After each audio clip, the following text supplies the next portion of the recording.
श्री हरिवंश महाराज जी, आपके चरणों में कोटि कोटि प्रणाम। प्रभु जी, बहुत दुखी हूँ, बहुत ही ज्यादा दुखी, हद से ज्यादा दुखी। ऐसा लगता है संसार में मुझसे ज्यादा कोई दुखी नहीं है और आपसे ज्यादा कोई सुखी नहीं है महाराज जी।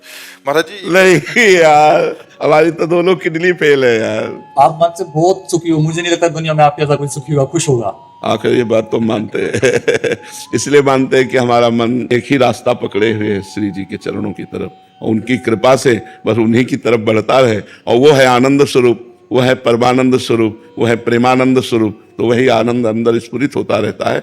जब हम संसार का आश्रय लेते हैं तो दुख ही दुख है। इसका नाम क्या है शास्त्र में जानते हो? दुखालयम। ये दुख का घर है, इसमें जो कुछ मिलेगा वो दुख ही देने वाला मिलेगा, दुखालयम। और सुखालयम कौन है? भगवान है।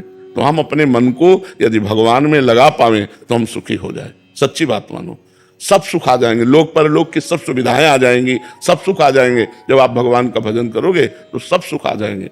जैसे खूब अगाध सरोवर जल हो तो मछली खूब किलो ले करती है, थोड़ा जल हो तो चिंता है कि कहीं सूख ना जाए। लेकिन समुद्र में है तो आनंद ही आनंद है उसको। सुखी मीन जहां नीर अगाधा और जिम हरि शरण न एको बाधा। अगर हम भगवान की शरण में भैया तो दुख भी सुख बन जाता है, और अगर भगवान से विमुख है तो सुख भी दुख बन जाता है। ये बात समझ लीजिए। तो भगवान की शरण होकर नाम जप करो, अच्छे आचरण करो। बाबा थोड़ी खुशी हमारी तरफ भी ट्रांसफर कर दो ना, आप इतने सुखी रहते। अगर ऐसा होता तो हम तो पूरे भारत को ट्रांसफर कर देते क्योंकि अपने बस का कुछ है नहीं।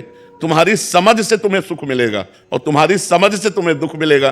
पॉजिटिव चिंतन हो गया तो निगेटिव चिंतन को दबाकर जब पॉजिटिव चिंतन बढ़ता है तो आनंद आता है, और जब पॉजिटिव चिंतन को दबाकर निगेटिव चिंतन बढ़ता है तो हम चाहे जितने करोड़पति हों, हमें दुखी का अनुभव होगा।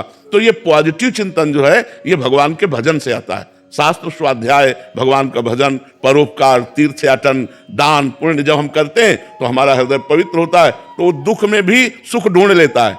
और जब हमारा निगेटिव विचार होता है तो सुख में भी दुख वो खोज लेता है। कहीं ऐसा ना हो जाए, कहीं ऐसा ना हो जाए, ये चिंतन वो चिंतन, बड़ा भयावह चिंतन, दुख विषाद शोक चिंता उद्वेग, ये सब अंदर आ जाता है। तो हमें लगता है हमारे करने से नहीं होगा, ये चीज आपको करनी होगी। जो हम कह रहे हैं उसको आप करो तो आपका चिंतन सही हो जाएगा। अगर हमारे ऐसे देने से होता तो किसी को भजन के लिए नहीं कहते, भजन करके ऐसे दे देते, सबका मंगल हो जाता।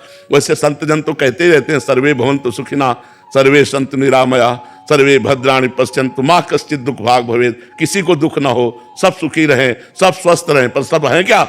जो भजन कर रहे हैं, जो भगवान से जुड़े हैं, वही कृपा का अनुभव कर रहे हैं। नहीं तो सब दुखी हैं, सब दुखी। किसी को ना समझो, बड़े बड़े अरबपति खरबपति सब दुखी हैं। सुखी वही है जो पूरा भगवान को समर्पित है।